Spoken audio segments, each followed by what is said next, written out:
Donald Trump Jr. took a massive loss in court yesterday, and it could cost him and his family millions of dollars. This is based on the fact that he tried to have a lawsuit thrown out, a defamation suit against him, but the judge said, no way, the trial has to go forward because Donald Trump almost certainly knew that he was blatantly lying when he said what he said about the person suing him. I want to read you some of the reporting. It says, Donald Trump Jr. stands accused of defaming 2018 candidate Don Blankenship when he claimed that the former co-CEO was a quote-unquote felon, when in fact Blankenship was convicted of a misdemeanor.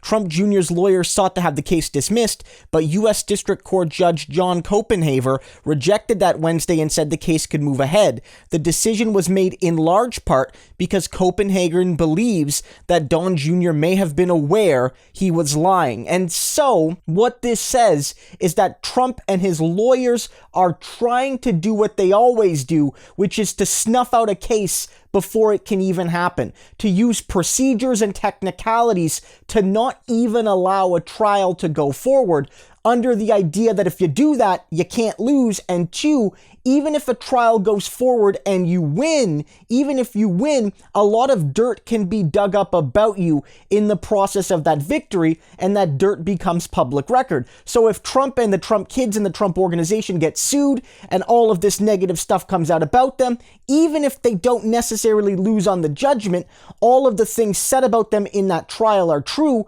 and they want to bury that. But this also matters because it's a sign that some in the Trump family may finally be held accountable for their blatant, incessant lying. That Donald Trump Jr., maybe second only to his father, is a systematic liar about everything, and he almost always gets away with it, but this time he may have gone too far. And you can see just an example. I'm not going to read this out, but this is just over the past few weeks and months and years, all of the lies Donald Trump Jr. has told about politics and individuals and ideology, all in an attempt to misinform people to build his own image, his own wealth, his own power and prestige. And at this moment, because there's a guy that says, you directly defamed me and I can prove some damages, now he's in massive trouble. And it's also connected to the wider cases of Donald Trump Jr. lying and it having legal consequences. Remember that at least on a couple occasions, Donald Trump Jr. and Ivanka Trump almost certainly lied under oath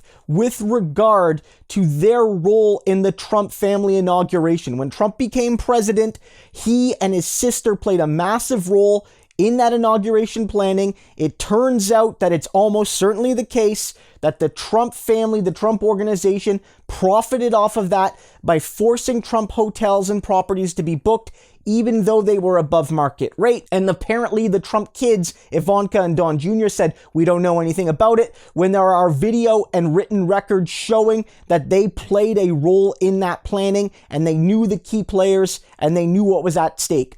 And so all of this is coming together at a crucial interval. Whether it's Trump Jr., whether it's Ivanka, whether it's Donald himself, all of these civil lawsuits are coming at them in addition to the criminal stuff. And remember, the bad news about a civil case is you can't go to jail for it. You can't go to jail for a civil case. But the good news is the burden of proof is significantly lower, and that increases the likelihood that Trump Jr. and his family could lose big time. And if there's something that can hurt the Trump family, it's losing their money. Remember, they don't love anybody else. They don't even love each other. They do love their money. You take it, you break them.